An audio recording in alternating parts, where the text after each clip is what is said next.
I've slipped the surly bonds of earth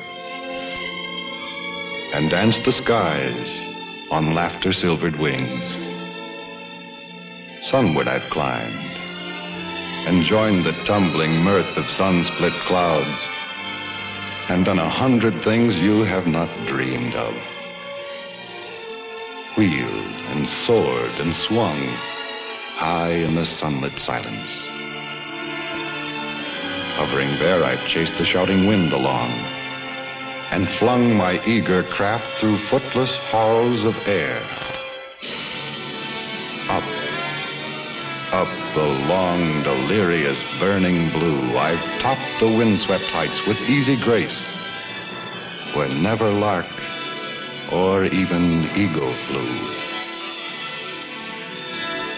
And while with silent, lifting mind, I've trod the high, untrespassed sanctity of space, put out my hand and touched the face of God.